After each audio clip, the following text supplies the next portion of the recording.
Պարոն վարչապետ, Հայաստանում է Ղազախստանի պատվիրակությունը, արտգործնախարարը, ես կուզեի իմանալ արդյոք ղազախական կողմը Հայաստանի հետ բանակցությունների օրակարգում ունի, այս այցի ընթացքում ունի երկաթուղու կառավարման փոփոխության հարցի շուրջ քննարկում, այսինքն այս հարցը արդյոք ներառված է այս այցի օրակարգում, եւ եթե այո, դուք այսինքն պատրաստվում եք անկախ Ռուսաստանի դիրքորոշումից միևնույն է ղազախական կողմի հետ քննարկել կառավարումը ղազախական կողմին հանձնելու հարցը եւ մինչեւ Հայաստան ժամանելը նաեւ Բաքվում են եղել ղազախ պաշտոնյաները, ես ուզում եմ իմանալ, այնտեղ հայտարարվեց, որ Ադրբեջանի նախագահի հետ քննարկվել է թրիփի իրագործման հեռանկարները, թրիփը ըստ էության հայ-ամերիկյան նախագիծ է, կխնդրեի բացատրեիք, ինչ են քննարկում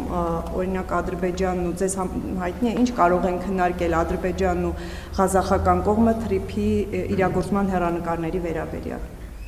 Նախ առաջին հարցին հետ կապված մենք Ռուսաստանի թիկունքում որևէ բան չենք պատրաստվում անել եւ ի հեճուկս Ռուսաստանի Դաշնության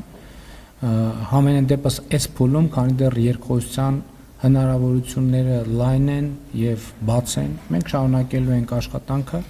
իսկ Ղազախստանը օգոստոսից ի վեր չի թաքցրել իր հետաքրքրությունը թրիփի վերաբերյալ, ինչ կարող է նրանց հետաքրքրել։ Սա միջազգային հաղորդակցության նոր ուղի է բացվում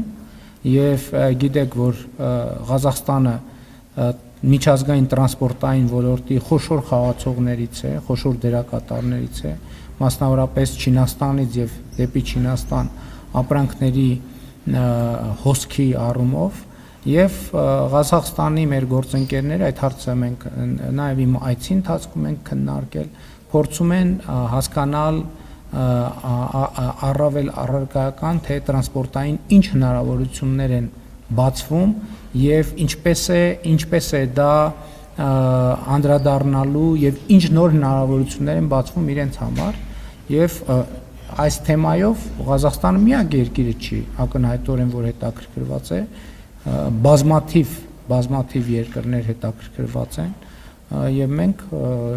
այսինքն հրապարակային process է գնում եւ մենք չենք պատրաստվում բնականաբար թաքցնել մեր գործընկերներից եւ բնականաբար մենք այդ թվում Ղազախստանին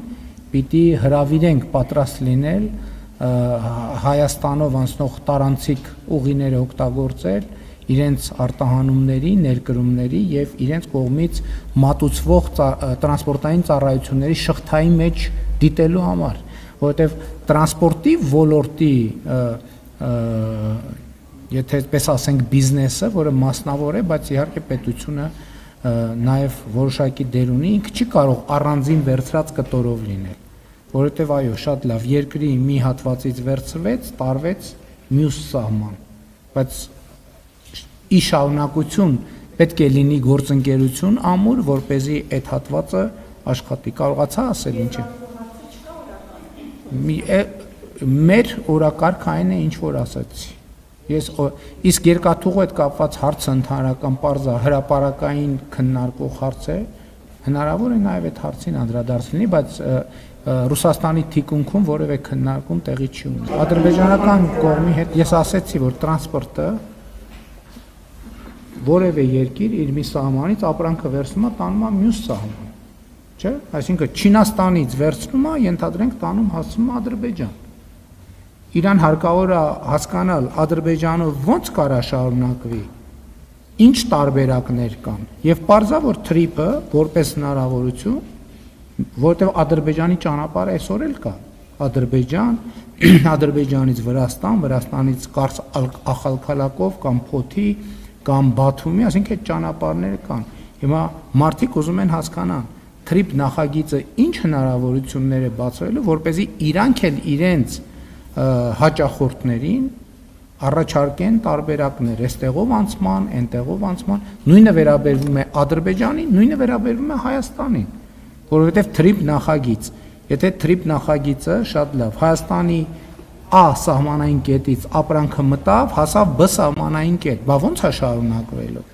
Բնականաբար այստեղ պետք է Ադրբեջանի հետ համագործակցություն, Վրաստանի հետ համագործակցություն, Իրանի Իսլամական Հանրապետության հետ համագործակցություն, Թուրքիայի հետ համագործակցություն, որովհետև եթե մեկը վստահ չի, որ այդ ապրանքը մտավ Հայաստան, Հայաստանից դուրս գալու հուսալի ճանապարհներ կան, չի ուղարկի ապրանքը այս ուղղությամբ։ Այսինքն տրանսպորտային ցանցի աշխատանքի հեռանկարների հուսալիության մասին է խոսքը, ու ընդունված է ասել, որպես այդ ամբողջ նախագիծը մենք խաղաղության խաչմերուկն ենք մեր մասում պատկերացնում